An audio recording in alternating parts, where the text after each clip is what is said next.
It's hard as hell to make it to the NFL, but guess what? It's harder to stay. And there was really a mental battle that I fought that year because I was like, dang, I finally made the team. And then I only ended up playing in like 4 or 5 games before they cut me again and put me back on the practice squad.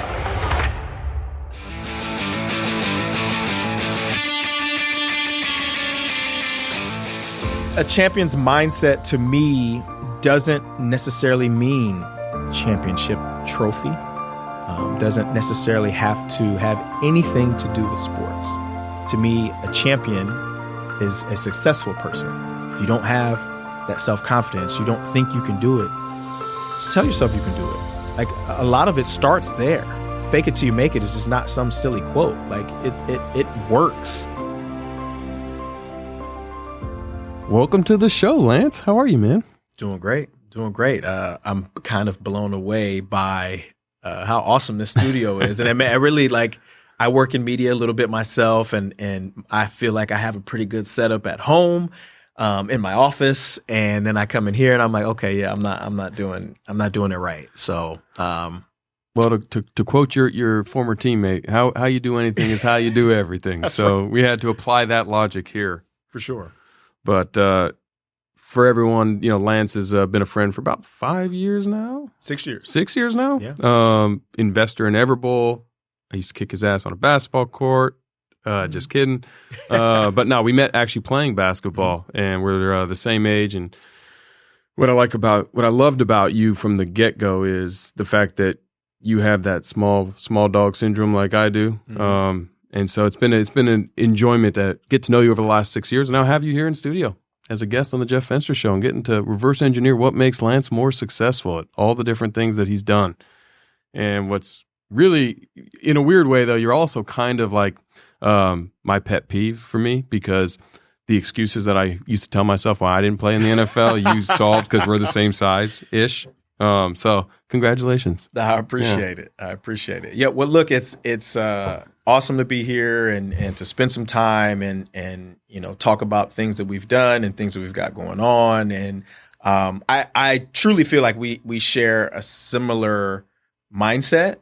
Something that I've kind of talked about with other businesses before, and something that I've kind of been developing, which hopefully at some point will be a book. I like to call the champion's mindset. And I think we'll get into it, I'm sure, as we go, but there's a lot of it has to do with mentality and not ever allowing somebody or someone to tell you can or cannot do something, and having self-confidence and having a tireless work ethic. And I think you embody all of those things. Obviously, you wouldn't be here today if you didn't. And, we can talk about, how that relates to being a smaller person and how that kind of helped propel me into the professional football ranks. But it is something that some people develop over time. It's something that people are born with. But I do think it's an integral part of success, being able to have a strong mind, to be able to, because you're going to face challenges in everything that you do in life. And you and I guess are great examples of that. Were you, take me back to high school, because when you were in high school, you weren't highly recruited. No. But you were recruited. Yes. Yeah. So I was 5'9", 150 pounds or so, as a senior, but I was first team All-State in Ohio. And, those who don't know, Ohio high school football is like one of the best in the country. And it wasn't like I was playing like a lower division. I was playing Division I. So I was playing in the biggest division, and I broke a bunch of state records, and like I was really, really good. But for whatever reason, and I just was not getting the scholarship offers that I thought that I deserved. I was getting recruited by a ton of schools. I mean, I had multiple letters coming to the house every single day, but at the end of the day, there was no offers. And I went through almost my entire senior year with 0 scholarship offers. So not even partial? None. 0. No scholarships at all. Partial, full, like it didn't matter. Like I was like, dang, I'm going to have to end up being a walk-on because I'm a smaller guy, because I'm not a 4.3 fast guy. That's going to have to be my route. Now, growing up in Columbus, Ohio, being an Ohio State fan, Ohio State was like, yeah, sure. Come be a preferred walk-on here. Like, yeah, they would love to have a guy that's scholarship quality player, but maybe not getting the attention, to come in and basically for free on them because they wouldn't have had to pay. So that was kind of like the idea. And then 2 weeks before I graduated, I got a call from Akron on a Tuesday, Eastern Michigan on a Wednesday, Toledo on a Thursday. Toledo, the school I ended up going to. I forget about them. So in 3 days, I had 3 scholarship offers, and this is like June. This is late May. May. This is late May. So my mom was like, okay, we need to go visit these schools now because we kind of have to figure out where you're going to go. And I was like, yeah, because we're not paying to go to school. I didn't grow up with money, and at that point it was like, okay, like I'm going to have to work. My mom's going to probably have to take another job for us to be able to pay for a school. So once offers came in, it was like, nah, like that dream has kind of gone by the wayside. Like we're going to go and get this free education, and visited Akron and Toledo, and it was like, I don't really want to go to Eastern Michigan. So chose Toledo. And what made you choose Toledo? I liked that they had a new coach and a new offensive coordinator. They were planning to throw the ball a lot because Rob Spence was my coach, and he came from Louisiana Tech before that, and they threw the ball like 50 times a game at Louisiana Tech. And I'm like, I'm a receiver. I want to go catch balls. Like, this is the perfect place. And there wasn't back then. We're talking 2001. There wasn't a lot of schools that were throwing the ball like that back then. Now there was a few, but not a ton of them. Well, that was 2001. That was Kurt Warner was just. That was the greatest show on turf. Yes. Beginning of air it out football. Yeah. And in college, there wasn't a lot of it. Most colleges were running pro style offenses back then. There wasn't the air raid wasn't a thing back then. So these kind of West Coast spread out. 3 and 4 wide receivers, they're throwing the football. That wasn't really big in college football. So to see it somewhere that had offered me, I was like, yeah, I was just instantly drawn to that.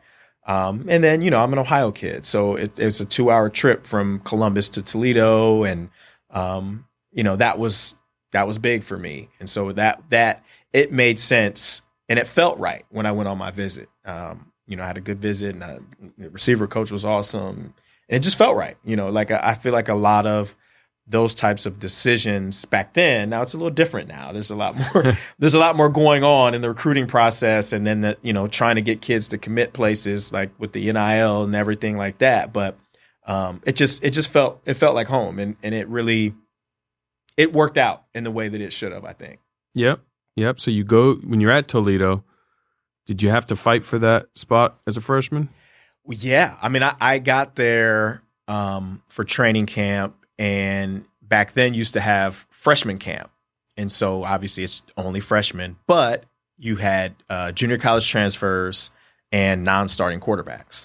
So we had enough guys to practice. There was probably 40 or so guys that were there, maybe even more, maybe 45 or 50 guys. But we were having 2-a-days just with the freshmen. And at that point, it was like, okay, this is like the calm before the storm. But I've got to show that, like, I'm capable of playing. So, made plays. And after the very first practice, my high school quarterback was actually there. He came in as a walk-on, and we were rooming together in the dorm. And he comes in, he's like, I'm leaving. I'm like, what? First day of practice. I'm like, what? He's like, yeah. I didn't get any reps. Like, there's no way I'm going to get reps when the varsity guys come, and I'm like, don't worry about that. Like, just stay here, stay the course. And at some point they're going to put you in, and they're going to watch you throw, and they're going to be like, wow. Yep. And he just said, nope, I got to go. And so at that point in my mind, it was like, I could take it one of two ways. I could say, dang, my buddy, my friend is leaving me. What am I going to do without him? Or it's going to be like, okay, well, he's leaving. I'm going to be here by myself for a while. I'm going to get in the book. And that's what I did. I was in that playbook every single day and night until it was literally time to, like, I couldn't keep my eyes open anymore. And some of my buddies always make fun of me. They're like, you didn't talk to anybody. Like, you would literally go back to the dorm, you go in your room, you lock the door, and you'd study the playbook. And that's what I did. And so I learned the offense by myself. Now, obviously, we had meetings and the coaches would coach it up, but I learned every position, the receiver position in that offense within like 2 or 3 weeks of camp. I knew it like the back of my hand. And so when the time came, when the older guys, the veteran guys came in, I was already mentally prepared. I knew what I needed to do. It's just a matter of, well, when and if I'm going to get that opportunity. So they had all the starting positions. Obviously, everybody was back. So they had 3 starting receivers. All those guys were back. And there was 2 seniors backing those guys up. So they had their top 5 locked in. And then you could kind of say like 6 and 7 and 8 were kind of locked in as well because those guys were freshmen the year before. So I was like so far down the depth chart.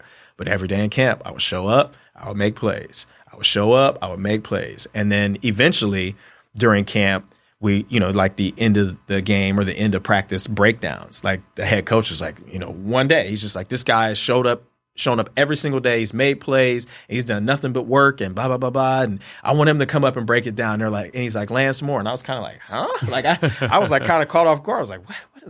Okay, whatever. So I get up and I break it down. But they're always like, you were the only freshman that like got to break the team down. And I didn't think too much of it. I was like, I didn't catch any balls in the game. Like, cool, I got to break everybody down. So for me, it was just back to work. Like I've always kind of embodied this, don't act like you've made it, or even better, work like you haven't made it yet. Mm-hmm. Like, so I wasn't satisfied with breaking the team down. It's just like, okay, that's cool, but what's next? Like, I'm going to get back in the lab. I'm going to get back in the weight room and study these plays again. I'm going to watch the film. And so I had a different level of work ethic, I think, and mentality than a lot of guys did then. What gave you that? Was that your parents? Is that something you always had? I think I grew up in the dojo.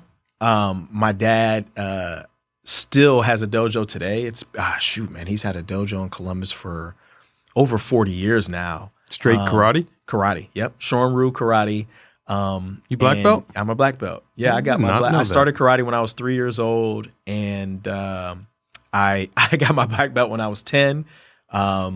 State champion, fought in national tournaments. I mean, like I was doing karate every weekend from the time I was 3 until probably 11, like karate tournaments. And by the time I was 13, I was just so over. I was like, I gotta do. I can't do karate anymore. I just was burnt out. But are tournaments like the Karate Kid movie? Similar? Not quite as dramatic as that. But I mean, every now and again, there's a dramatic fight or something for a championship. But it's so for dramatized for TV or sure. for film. Great movie though. But I think that work ethic and the discipline and the kind of workers mentality, nobody can beat me type of thing, came from him, and my mom as well. Like just super hard working people, and yeah, I mean, I didn't play in the first game my freshman year. I went to the coach's office. I said, hey, I would love to redshirt. Like, this would be awesome. Like, to learn from these guys, to physically to be able to develop and learn the offense even better and have 4 years after this year. And the head coach was like, yeah, I think that's a good plan. Fast forward to week 2, we had 2 receivers go down, and I'm in the game. And back then, it was like you get in the game, your redshirt's gone. Like, now you can play 4 games or something like that, and your stats count, and, like, you still are able to redshirt. But from there, it was I had 6 catches that year, the entire year. And coming from high school where I was breaking state records, I caught 103 balls the year before. Sure. So to go from that to 6 was very, very, like, trying. It was frustrating. I was, like, ready to leave the school. And my mom was kind of like, whatever you want to do, like, I got your back. Like, if you want to leave here, we can go somewhere else, and I just, for whatever reason, I just was like, I'll stick with it, And, I'm assuming the coaches were in your ear saying, wait your turn. No, not really. Nothing. No, because I feel like I guess it could be different back then, but I don't feel like it's the coach's job to pacify everybody.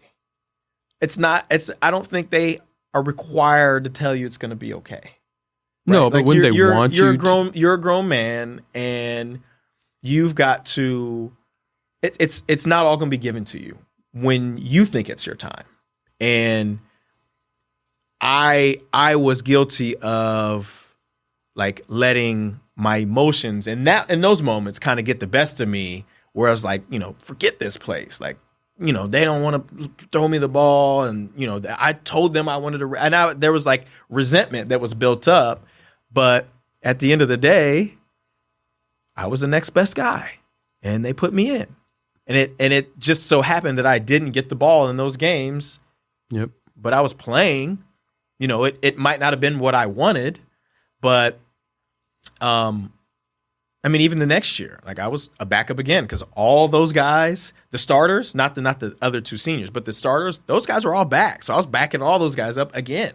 So it didn't quite go the way that I would hoped it would go, but I played more. I got more balls. I scored a couple touchdowns. So it was like there's some progression going on. But at the same time, I was smart enough and had enough wherewithal to realize there's guys behind me now that want to play too. And so I'm going to make sure that I'm putting in the work. And I don't know if Drew said it when you talked to him, but it's old Sean Payton, even Bill Parcells quote, "You're either getting better or you're getting worse." And I truly believe that. And people say, well, what does that mean? Like, what does that mean? Like, okay, you're either working to get better and improve, or you're getting worse. And you're not actually physically getting worse. But guess what? Everybody else is working. So where you fall on that spectrum is going to be lower than it was when you decided you weren't going to work anymore. Well, average moves. 100%. Average moves up. And you stay the same. So by default, you're worse. Yeah, you're average. You're worse. And so I have always been like, okay, I gotta keep working. Gotta keep working. And that was what I did. And my junior year, I led the country in catches. And my senior year, I was one of the top guys in the country. I was a academic All-American first team, and I was an honorable mention All-American on the field.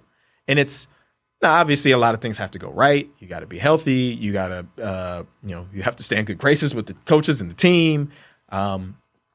But you can't give yourself the opportunity to do that if you don't put the work in. And that was something that I always did in school. And just because I was like, I want to be great. And the only way that I'm going to be great is to continue to work. What'd you major in? So I went to school and decided, because I really didn't know, I was like, oh, maybe business. So I ended up majoring in business management with a minor in marketing. So just. And you were an academic All-American. I was a first team academic All-American. I was all MAC, so the all conference academics first team a couple of times, as well as first team all MAC a couple of times. But yeah, I was first team all academic All-American my senior year, which to me is like, that is just as cool as being an All-American on the field. I think it's almost cooler because I've always been. The academic side for me, I'm not going to say it always came easy, but a little bit. But I've always been like thirsty to learn, and I've taken my studies very, very seriously. And people are always like, "Yeah, your dad would probably karate chop you if you got a B." And I'm like, "Nah, it wasn't that extreme." But I feel like my mom was always a great student when she was younger, and I think that's just something that kind of she gave to me. And it was always important to me. And you know what? I treated, as I got a little older, middle school, high school, college, I treated my academics like competition. And so I was like, I'm going to get the best grade in this class. And so I would do everything I could to try to get the best grade in the class. And, it didn't always work out that way, but it held me to a high standard personally without there having to be this pull from home or threats of, taking things away if you aren't getting a 3.0. To me, it was like, it was important enough that I had the ability as well. I mean, it can be important to you and you just aren't that smart. Sure. I mean, we're all different intelligence wise, but it was important to me to get good grades. And that was, I feel like it's, as a dad now, I feel like I've kind of pulled back a little bit on that because I don't want to put pressure on my kids.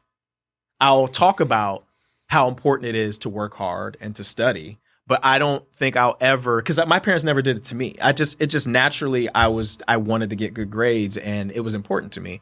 I don't want to push it on them to give them any unnecessary pressure. And my kids are almost 8, 6, and almost 6 and almost 4. So they're young enough now that we can kind of like still kind of mold them the way that we think we should. But I don't want to be the dad that's doing too much. As an entrepreneur, I know how meaningful it is to invest in the people and causes that are close to me. And on GoFundMe, it's easy, safe, and powerful to do just that. Whether you're supporting a family member, friend, local business, or charity. And whenever you make a donation, you're protected by the GoFundMe Giving Guarantee. Visit GoFundMe.com today to help make a positive difference in your community.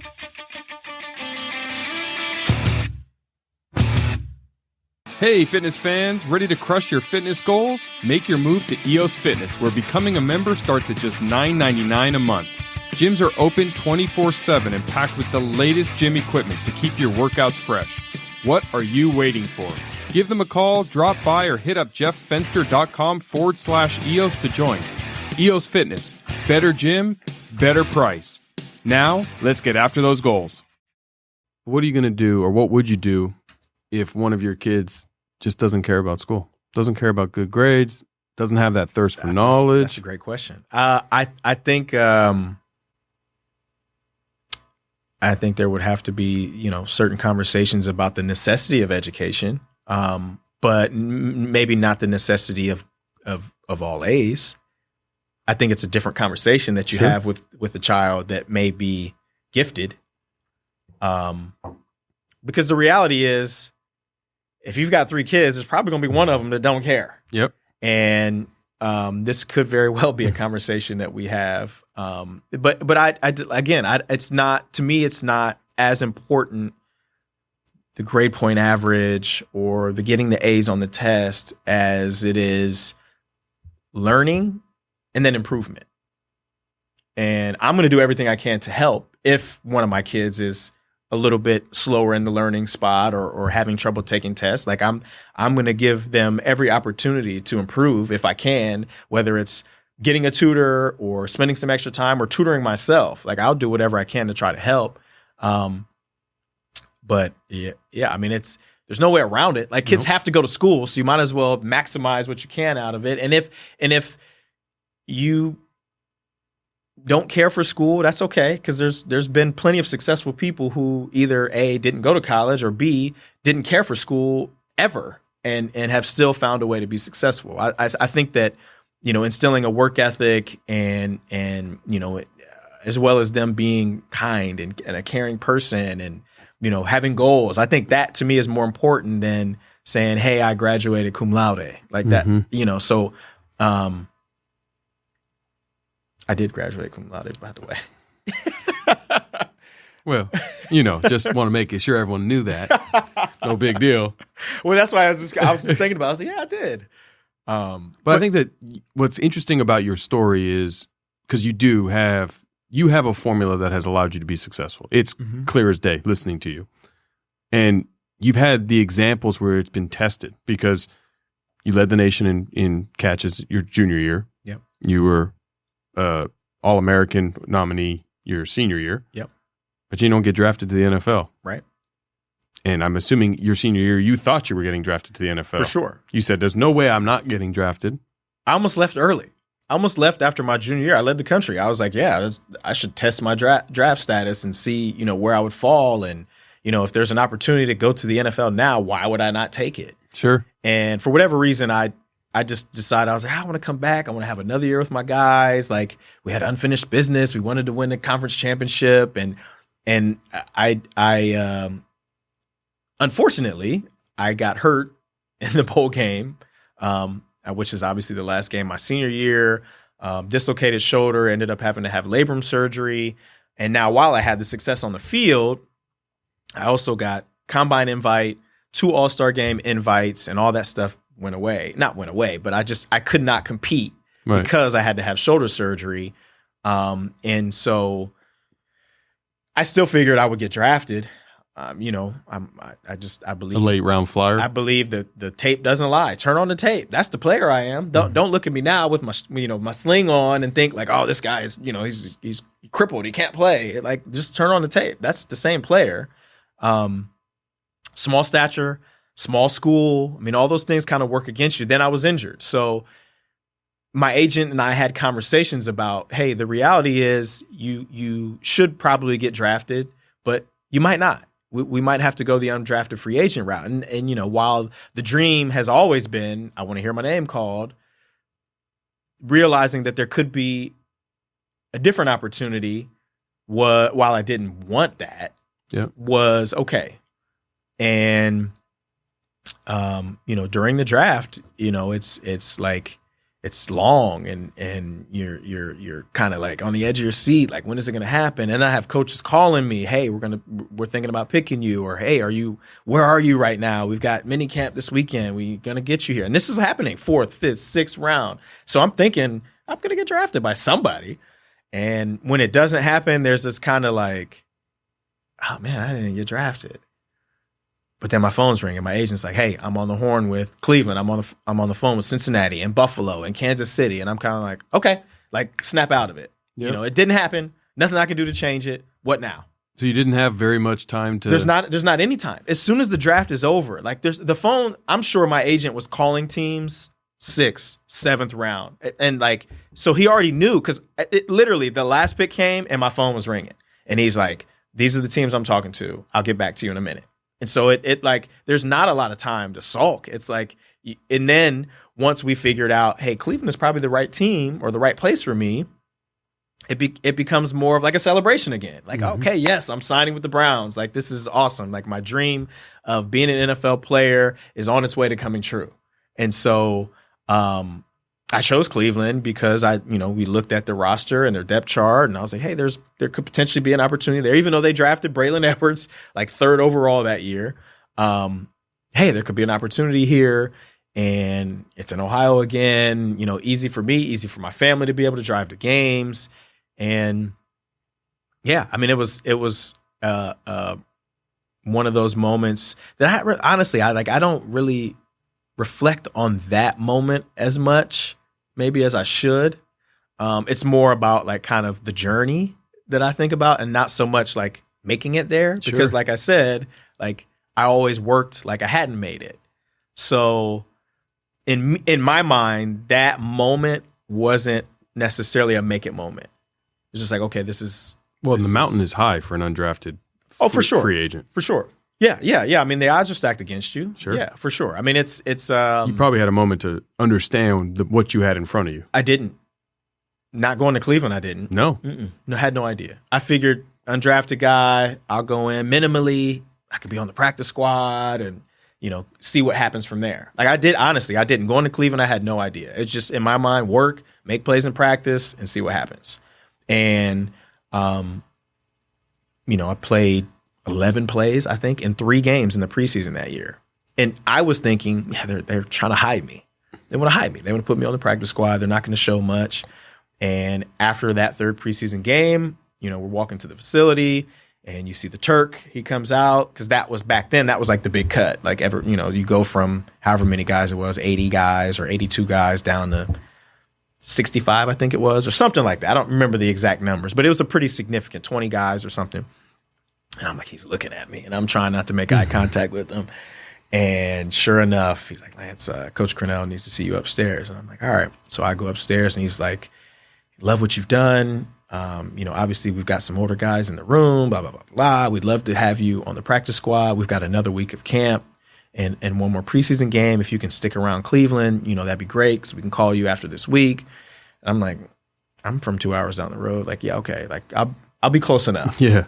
And they play that last preseason game, and in the back of my mind, I'm thinking, like, they're bringing me back. Like, he told me, this is my first experience of coach, like, telling you something that maybe he meant, but then it not really working out. He might have meant it in that moment, but as I've kind of went along in the league, they say a lot of stuff now, and it's not always truthful. And maybe it's to protect your heart a little bit, and maybe it's to protect themselves a little bit because they don't want guys going crazy on them for whatever reason. But so that week went on, and sure enough, I never got a call. And I'm like, dang, like he told me he was gonna bring me back, but he didn't. At the same time, I'm getting calls from the Toronto Argonauts of the CFL. Hey, Lance, we've got your rights. We'd love for you to come play for the Argonauts. And I'm like, nah, Canada's never really even been on my radar. But if something doesn't happen for me, I'd be open to it, kind of thing. I will reach out to you if I need you, type of thing. And nothing materialized for a couple of weeks. I went and had a workout with the Texans, thought I did well. They didn't sign me. So then I was kind of at a point where I was like, what am I going to do? So I hadn't graduated. So I called Toledo, some of the coaches, say, hey, I would love to come back and, kind of be a semi-GA, because I didn't have any money. So I needed to have money to be able to live and pay rent and buy food. So they put me on scholarship, and I was back in school and just working out. I was coaching, obviously during practices and stuff like that, and doing certain things around the office where they needed it. But when I wasn't, I was training. I was working out. I was running routes. I was, trying to get my meals in to make sure that I could maintain and just to be ready for the call. Stay ready so you don't have to get ready, type of thing. Yep. Lonnie Walker. It's real. I mean, it's like some guys are, I'm going to do this last minute. I'm not a last minute type of guy. I'm going to do this now, and I'm going to continue to do it, and I'm going to do more because I want to be able to be prepared if and when that opportunity comes. Well, I mean, that's the definition of luck, right? It's being prepared when the opportunity comes. That's luck. That's how lucky guys get lucky. Yeah, which to me is not even really that lucky. It's like you were ready. Yeah, well, of course. But that's the definition. Yeah. Luck is when preparation meets opportunity. For sure. And the luck part is you have to wait for that opportunity. Yeah. But well, yeah, because you can't give the opportunity to yourself a lot of times. Correct. And so but you can be prepared. 100%. And that was like, control what you can control. I can't control whether the Browns are going to call me back. I can't control whether my childhood favorite team, the 49ers, believe it or not, is going to give me an opportunity. Or if anybody from the 49ers was at the Browns scrimmage when I had three, you can't control any of that. But I could always control my effort. I could always control, my energy. What am I putting my energy to? I can control how prepared I am.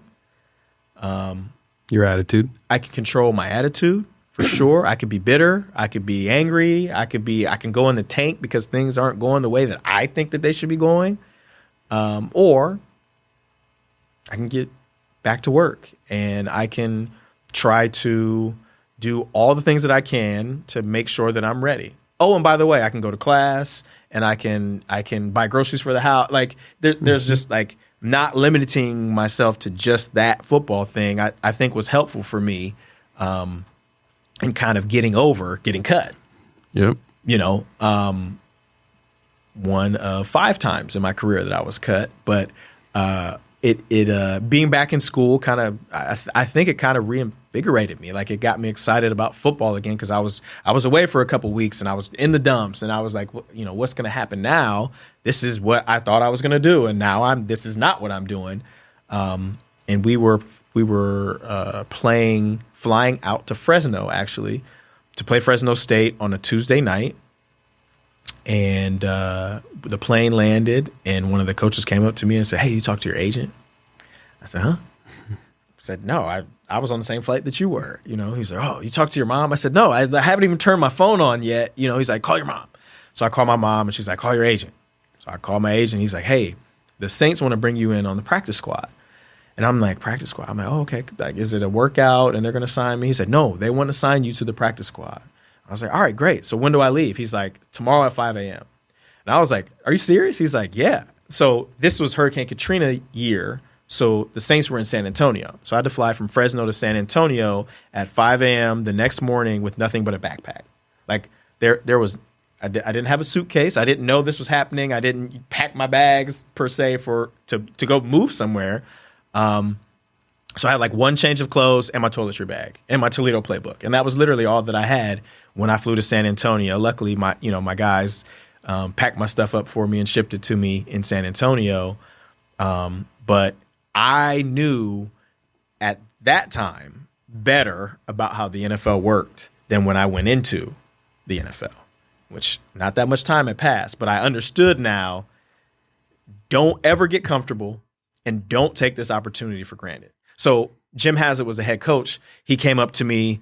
I'm touring the facility. We were in the Alamo Dome, which was crazy. And he's like, "Hey, nice to meet you. Hope you're ready to play DB." And I was like, "Huh?" And he said, "Oh yeah." He said, "Practice squad. You're gonna play DB. You're gonna play receiver. You're gonna play special teams. You got to do it all." And I said, "Yes, sir. I got you. Like whatever you need." And so that really kind of like, because I was thinking like, I'm going to work hard. I'm going to do everything that I need to do. But I'd never even thought like, hey, they might put you at DB. And because there's just not enough guys. The roster is 53 guys. And then back then you could only have 8 guys on a practice squad. So you've got 61 guys to get through a practice with. And there's just not enough offense, defense, special teamers. Like you got to be able to do everything. And I did. And I, for whatever reason, one day, it might even been my first day, I was just like, this is my game day now. Like, I'm a practice player. So I'm going to show up every day as if I'm playing on Monday Night Football and I'm going to kill whoever that guy is across from me. And that's what I did.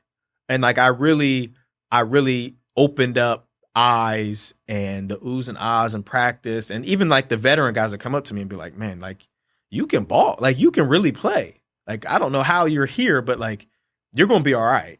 And so that helped me to like, just keep doing what I'm doing. Keep doing what I'm doing. Do a little bit more because now they've seen it. Now they need to see more. And I practiced well enough that I ended up getting activated late in the season. Hey, we're going to sign you to the active roster. I was like, oh man, this is great. Like, I'm going to play. And sure enough, that first practice that week, I pulled my hamstring. I was like, oh man, this is horrible.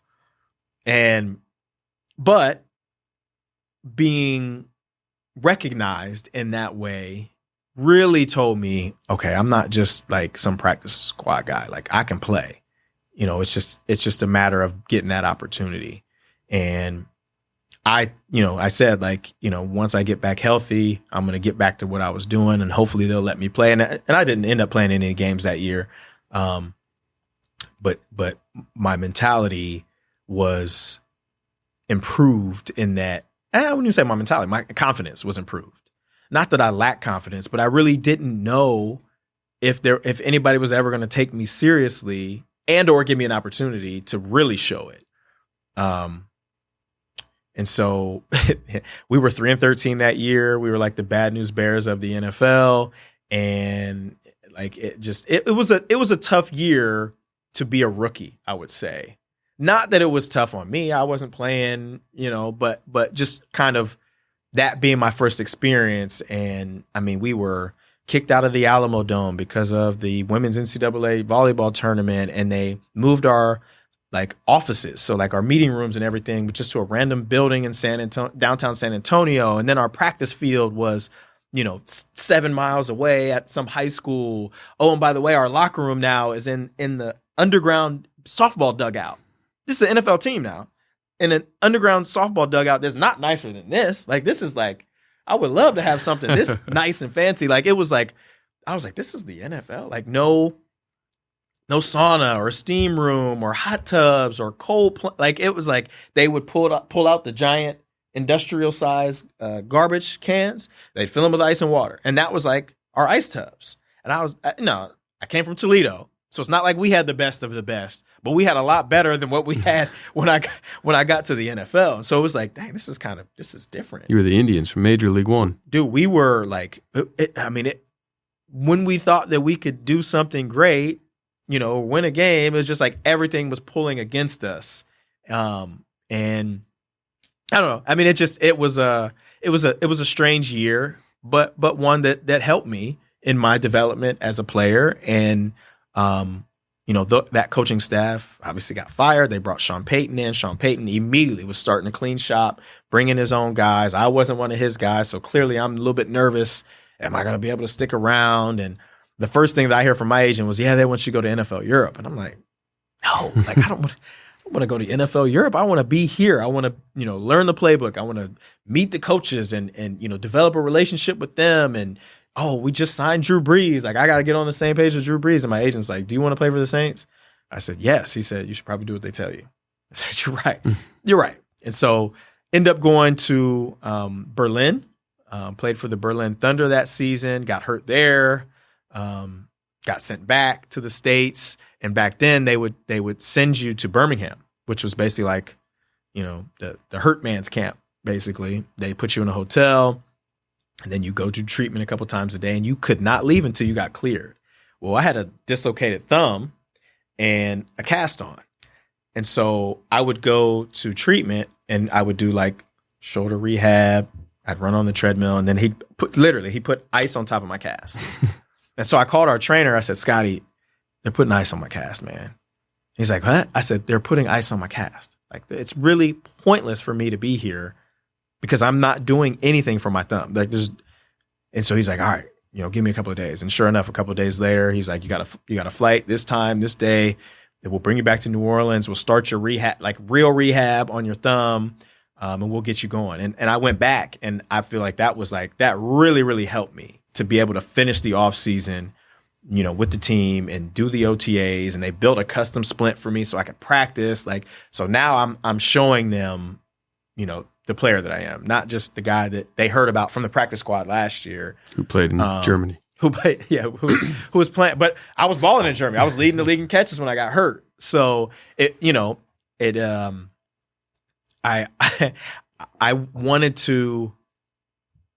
just wanted the opportunity. However it was going to come, I guess really wasn't as important as like hopefully getting that opportunity. And then in that 2006 preseason, I was balling. Like I was making plays every game, and long punt returns, and like one of the preseason games I caught the game-winning touchdown. Like, so it was like now the work is starting to bear a little bit of fruit. Now, while making the team, which I did that year, wasn't the ultimate goal, it was one of them. Mm-hmm. And it was definitely on the list. And there was really a mental battle that I fought that year because I was like, dang, I finally made the team. And then I only ended up playing in like 4 or 5 games before they cut me again and put me back on the practice squad. And I would say that time, while I was still there, while I was still getting paid, and the potential for there to be another opportunity was there, it just kind of drove me nuts. The fact that I was like on the team and then I wasn't anymore. And while I was playing and then I wasn't anymore, while I knew and I've proven and I've shown that I can play, I'm not. Or while there's guys who are playing in front of me who I think I'm better than, or who I've proven that I'm better than, and they're still playing and I'm not. It really, it got to me like a lot. Like I kind of really didn't know how to deal with that type of emotion. So what'd you do? I mean, kind of what I always did back then, kind of internalized everything, and kind of used that as fuel to keep working. Really. I mean, I didn't know how to get that emotion out. I wasn't, Did you ever think of quitting? No. Never entered your mind? No, I don't think so. I mean, not during that time. There were times later in my career where I was like, I don't know if I want to do this anymore. But in that moment, no, I wasn't thinking about quitting. I was more frustrated with how I, put myself first, how I thought that I was being treated. But having hindsight now, I realized that there's a whole lot going on in that world, and the coaches have to make the decisions that they feel like are the best for everybody. And it's not all about me. In my world, it is, but I'm not the only one in that NFL world or in that New Orleans Saints world. So it was hard to kind of not take it personal. Luckily, I was able to use it to kind of like propel my work and as opposed to going into the tank. Or turned it into fuel. I did.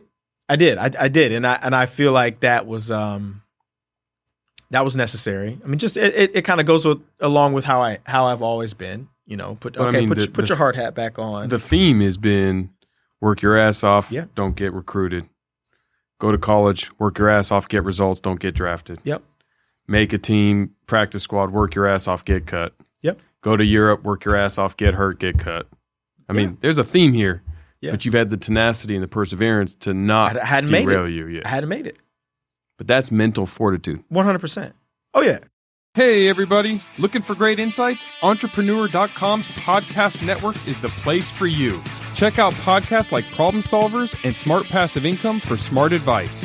Hear true stories on how success happens, financial updates on dirty money, deep dives with Behind the Review, and food trends on restaurant influencers. And don't miss my new show. It's all at entrepreneur.com/listen. Let's start our success journey today. Hey there, it's your host, Jeff Fenster, and I have something very exciting to share with you today. Here on the Jeff Fenster Show, we're all about growth, both personally and professionally. Speaking of growth, have you ever heard of Everbowl? As the proud founder of Everbowl, I can tell you firsthand that we're on a mission to help everyone unevolve, to live actively and eat stuff that's been around forever. Imagine stepping back into a world where everything you eat is fresh, nourishing, and packed with nutrients. At Everbowl, we've got you covered with our wide range of superfood bowls. But it's not just about the food. It's about a community of like-minded individuals who are determined to embrace a vibrant, fulfilling lifestyle. Join us on this journey as we redefine what it means to be healthy and active. So if you're ready to unevolve and be the best version of yourself, head over to everbowl.com and check out our menu. I've always been mentally strong, and I do have to credit a lot of that to my dad in martial arts. I've always been smaller. Like it's not like I got to the NFL and all of a sudden I'm the small guy. Like so, I've always kind of had to overcome what some may think I am or I might be. That's always been something. That's always been a hurdle. Too small, too short, too slow. That's always been a hurdle that I've had to overcome. But I've never used that as an excuse when something didn't work out. It didn't work out in Cleveland because I'm not tall enough. Mm-hmm. That's bogus to me. That's weak people use those types of excuses. I'm not going to say weak people use excuses because we all have an excuse every now and again. But I just feel like that would have been super weak of me to say like, Cleveland didn't like me. They like so-and-so because he's taller. Like, nah. Sure. It didn't work out. And that's okay. It's not always up to us to dictate how everything goes in our lives. I feel like it's important to be able to adjust, to be able to learn from, okay, it didn't work out. What can I do better? What can I do this time that I did not do last time to help me stay? And I tell guys all the time, like in training, college guys, high school guys, it's hard as hell to make it to the NFL. But guess what? It's harder to stay. What does the NFL stand for? Not for long? Not for long. Yeah. I mean, the average career for an NFL player is less than 3 years. And you played 10. I played 11. 11? 11 years. 9 in New Orleans, 1 in Pittsburgh, 1 in Detroit. Yeah. So it's like you've had basically 5 careers. Yeah, almost. Yeah. Yeah. I mean, it's hard to get there for sure. So one of my favorite moments of you in the NFL was actually one of your dances. Okay. That you got a lot of pub for back in, back then media wasn't like it is today. We didn't have Instagram. That celebration, was that just that culmination of all those times you fell down the mountain? And which one are you? Well, the main one, the one that you got, didn't you get an award for it? Your end zone dance, it was like... The Key and Peele? Yeah. Well, I don't think I got an award. I should get an award for that because I was the first one and now everybody does it. Fair. But you know what? That was 10 years ago. That was 2013. And I won't say that was like the culmination of everything. I will say my first one was 2007 Seattle. I don't know if I saw that one. 2007, we're playing at Seattle. It's Sunday Night Football. We're 0-4. And now this is my third year. My first career touchdown, like an end around. And I just kind of like put my arms up. It wasn't a dance. I just kind of put my arms up like there's like a like, you know, if you don't know any better, you're looking like, oh, he's saying he's great. But to me, it was kind of like finally, like, and it was also kind of a shout out to my grandfather who had just passed like a week before that. And it was a very, very emotional moment. And one that I'll always remember, and one that will be one of my favorite touchdowns ever, just because of what it signified. And, but to that 2013 one, that Key and Peele one, by far my favorite. Yeah, mine too. Maybe not by far my favorite. I would say that the first one was my favorite, and this one is like a close second, like 1B. But it you know, Key and Peele, one of the greatest sketch comedy shows ever. And we were all big fans of the show, and not one time, people don't believe this, but not one time did Kenny Stills and I say, hey, in this game, at this moment, we're going to do this touchdown dance. Now, there was, you know, we had conversations about, man, that would be pretty funny to do in a game. But that was it. Like, there was no choreography. There was no real plan. And sure enough, I happened to score. He happened to be right there. And I didn't even see him at first. I was going to do it no matter what. I was like, I'm going to do it. I'm going to do it. And he happened to be there. And it was like the most perfect. For those of you who don't know, it's the Key and Peele 3 pumps touchdown celebration. We got penalized. Yep. Unsportsmanlike, 15-yard penalty. And so Coach Payton is pissed. And then Tuesday, which is, 2 days after the game, we have a nice $7,800 fine letter each in our lockers, to which, you could try to appeal. But, I mean, how do you appeal? You did something illegal. Yeah. But to this day, to me, it was worth it because one, the next day, Jordan Peele posted a T-shirt. He was wearing a black T-shirt, like, kind of like a selfie style picture with me on his shirt doing a 3 pump stance. And from there, one of my best friends, Eric Romer, he's like, hey, man, I've got some contacts at the Key and Peele show. I know one of the producers. Maybe we can get you on an episode. And I was like, man, that would be awesome. Like, I'd be a great actor. And sure enough, hey, we're going to get you on the show, this coming off season. And I did one sketch, and it was one of the coolest experiences I've ever had in my life to be able to be on set with those guys who I believe are comedic geniuses and watch them work. Like it's cool to see some of the best at what they do what they do and do it so easily. Yep.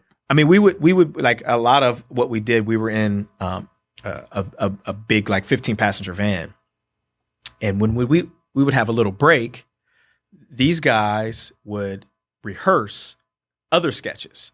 So like they would shoot a whole season in like 2 to 3 weeks, and they would do like 5 to 7 sketches a day.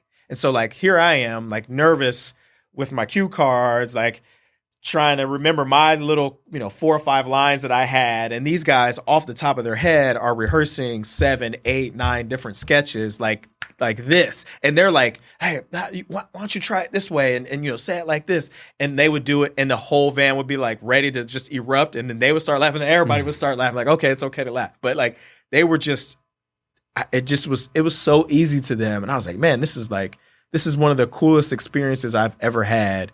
And I just, for somebody who is pretty outgoing and can play football in front of millions of people and not blink, the first read that we had on shoot day, I was like, you probably could have checked me into a mental place because I was just like so scared, nervous, sweating, and like we're reading our lines. And after my first line, Jordan's like, stop. And I'm like, oh, like, what did I do? Like, I suck. And he's like, thank God Lance can act. And I was like, I'm good. like the nerves just went away, and like I was like, I can just do what I just did and just do it again and again. I mean, which you do it all day basically. But that was like that $7,800 that I gave up was well worth that experience. And you didn't win an award for that dance? Wasn't there some best dance? I swear you did. No, I mean maybe on like social media or something, but I don't have an award at my house for best touchdown end zone celebration or anything like that. But yeah, I'm a SAG guy now. I get residual checks to my house, which sometimes they're $8.13. But hey, you're a professional actor. Yeah, if you say so. That's the difference. You said it. True. You're a SAG guy now. True. I mean, NFL retiree, professional actor. Yeah. Man, the list is getting long. Yeah, I don't know about that. But I mean, your post-career, you've applied the same mindset, mental fortitude, and approach to everything you do. I mean, I met you obviously playing in pickup basketball, which when I play a sport, it's always like, hey, I'm going to be the hardest worker there. And you always challenged me in that department. So for sure. Naturally, we had this mutual respect and why do something if you're not going to go hard at it? Like that, to me, I don't like that. I don't like that mentality. It doesn't matter if I'm pulling weeds. I'm trying to be the best at pulling weeds or cleaning the dishes or vacuuming the floor, or if it's on the basketball court. Like, I'm going to go hard at everything that I do. That's just how I am. And, I'm not going to make excuses. That's kind of how I've lived my life. And that's what, kind of got me to be able to do the things that I've done. So why would I get rid of that once I'm done playing football? I feel like it's, ingrained in me. It's a part of who I am. And I don't think anything would ever stop that. There's obviously been a little bit of time in between, now and when I've stopped playing football. But it's been good to kind of experience the things that I have in scouting, dabbling in coaching, as well as, being in the media now, working as an analyst for one of the stations in New Orleans, as well as doing some digital media stuff for another company in New Orleans. I tell my wife all the time, I don't have a 9-to-5 job, but I work hard at everything. Yep. Because I want to be great at all the things that I do. Well, earlier you'd mentioned champion's mind. Mm-hmm. What does that mean? I think a champion's mindset to me doesn't necessarily mean championship trophy. Doesn't necessarily have to have anything to do with sports. To me, a champion is a successful person. Obviously, I love to play on words with me being a former athlete. But we've talked a lot about the mindset, and it's a workman's mindset, the hard hat mindset. It's about developing if you don't have it, or having confidence, self-confidence. It's about figuring out why you're doing what you're doing. And there's, a bunch of different things that I go into in the program. And but I think we've talked about a lot of it. If you don't have that self-confidence, you don't think you can do it, just tell yourself you can do it. Like, a lot of it starts there. Fake it till you make it is just not some silly quote. Like, it works. And sometimes people just need a little help. And I think that being able to share that with people is big. And like I said, I'm trying to find the time to write a book, like you did. Just did that, yeah. Like you did. But yeah, I mean, it's there's a lot of things that go into it, but I think it's a mentality. It's the right type of mentality. And I'm not saying that you can't be successful without having all of these things, but I think having some of these things will help you to potentially be successful in your life, and whatever that is. Well, success to me is formulaic, and the definition of that formula for you has clearly demonstrated success, because all of the roadblocks and challenges that you encountered that could have been the end of the story. Oh, yeah, I almost made it to the NFL. I went this far and I got cut. Or I almost played college football. I went this far, but I didn't get that. I hate those stories. I do too. But those stories are what people struggle with, because what they don't understand is most humans aren't the 6'5", run 4.3, going to be a number 3 overall pick, Braylon Edwards, wide receiver for the Browns. Right. They're not. Right. Yeah. Most of us are somewhere around, the average height in America is 5'9" for a man. Right. We're both average height. So if you're looking at sports is one example, but you're transferring it beyond the playing field.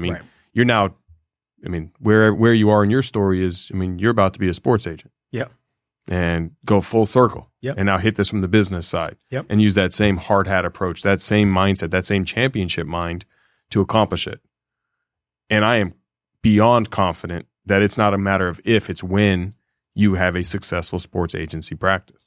Yep. And I'm sure you have that same mindset as well. 100%. And it's like, I have conversations with my former agent about why. Why are you doing this? Why do you want to be an agent? I said, well, there's a number of different reasons, but for me, it's not about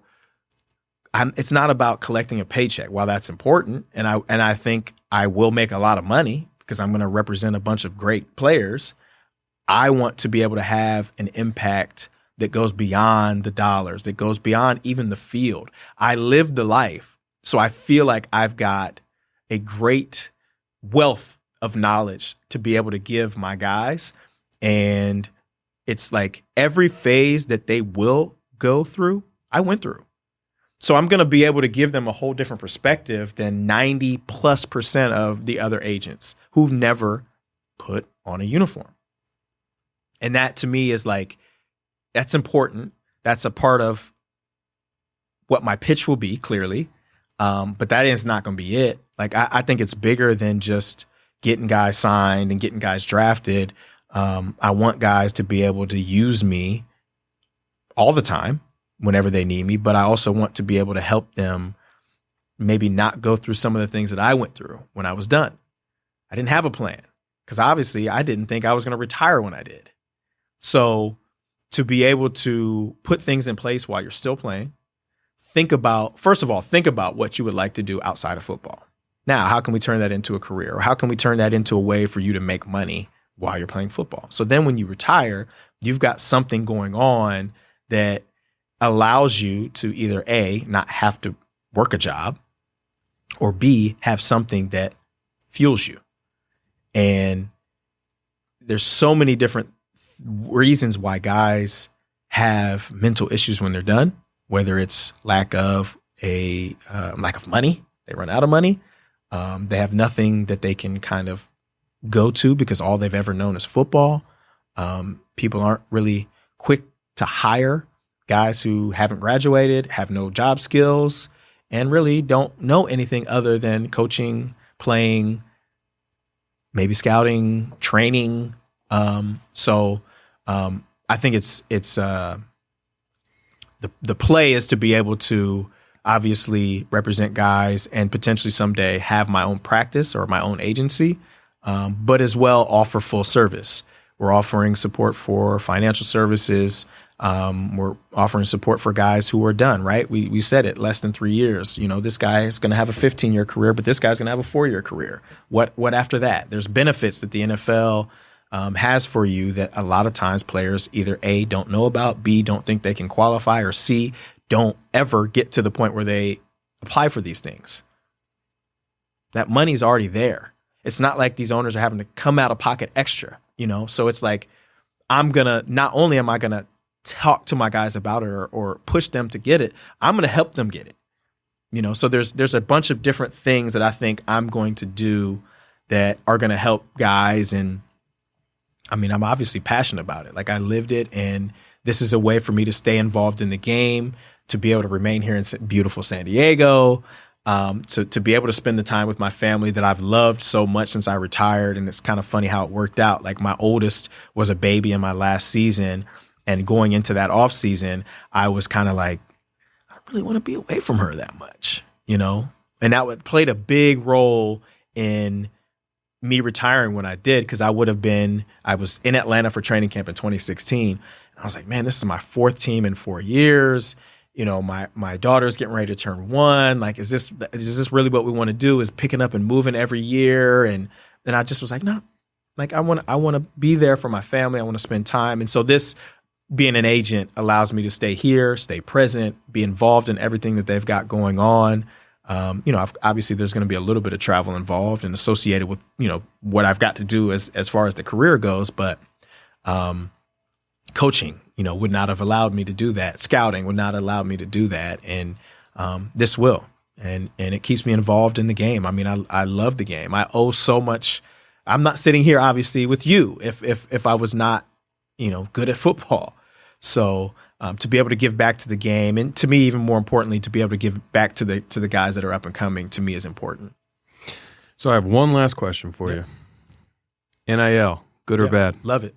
Love it. Now, while I think it's kind of crazy that there's not really many rules, I think the players should have been getting paid since the beginning of time.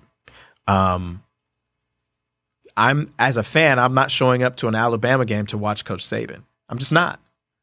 Sure, he has a lot to do with the product that is rolled out on a football field, but he's not playing. So I've felt like the guys that are bringing in the money to be able to pay the coach and everybody else there, because usually football is funding all of the other athletic programs unless you go to a big basketball school, which I still think football is making more just because of how big football is. I think the kids should have been able to monetize their name. I mean, my jersey was being sold in the school store at Toledo while I was there. I didn't make $1 from that. I loved seeing, you know, the fans in the stands wearing number 1, but it's like, dang, I'm not getting, like, people are buying that jersey, you know, and I'm not able to get any of that money. So I love the fact that they're able to get paid. I would imagine over time, they'll kind of figure out how to more, you know, the rules as far as, you know, what people can and cannot do and all of that. But I feel like even beyond that, the school should be paying everybody. Well, in a way they are. I mean, scholarship is getting paid, getting free education. I mean, I'm about to pay my daughter's college tuition. Let me tell you, it ain't free. No, I understand that. But the money that they've got to pay for a scholarship fails in comparison to the money that the football program is bringing in. Absolutely. And that to me, especially at a big school, you know, like that is, you know, there's not any other enterprise. Now I know it's not free enterprise, but there's not any other enterprise where you've got somebody who's working for you and not being paid. Fair. So, I feel like it's a very nuanced conversation, and there's not really a lot of good information to go on because it hasn't been that long. But I do love the fact that players are able to capitalize on their name, image, and likeness. I think that's important. Yeah, I mean, it's definitely revolutionized collegiate sports. It's changed the whole game. I think it's going to bring more athletes back and stay in college longer because they finally can get paid. It's going to strengthen the product over the long run. It's going to allow for guys to mature and girls to mature inside of college sports before they have to go and make money as a pro. They get to do that now. So I think it's a good thing. I'm excited for him. I'm excited for your journey, man, watching you now destroy and kill the sports agency world and see you demonstrate the same level of success you've done in football, as a dad, as a husband, as a friend, on a basketball court. I was trying to say as a hooper. I'll get there. I'll get there slowly. But it's been awesome to watch, man. It's been awesome to build this friendship over the years and have you part of the Everbull story and have you here in the studio and all the time and commitment you've always given to me and to the brand and to the companies you're involved with. Proud to know you, dude. Excited to watch your journey. And for everyone who's watching, how best can they, follow your story and get ready to buy that book when it's going to be written? Yeah, you put it out there, so we're expecting the champion's mind. So I mean that's in like the infancy stages. But yeah, at Lance Moore 16 on all social. My wife, who is an organizer by trade, but also an influencer on social. Casey, she's a badass. Casey.Moore_. And yeah, I mean it's cool to be obviously to be here in San Diego where I'm, a foreigner, but to establish relationships like these that go beyond just the basketball court and into, personal ones that are mutually beneficial. And like I said, we're similar mentality wise, and I think it's awesome to be able to keep similar minded people around, goal oriented people. And I'm excited for the future. I'm excited for the future of Everbowl, and I'm just happy to be here for sure. Well, dude, thank you, man. This was awesome. Thank you so much for listening. If you're looking to level up your relationship capital game, then take a minute and text the word Jeff to 33777 for a free copy of my Network to Millions playbook. The link will also be provided in the show notes below. See you guys next time.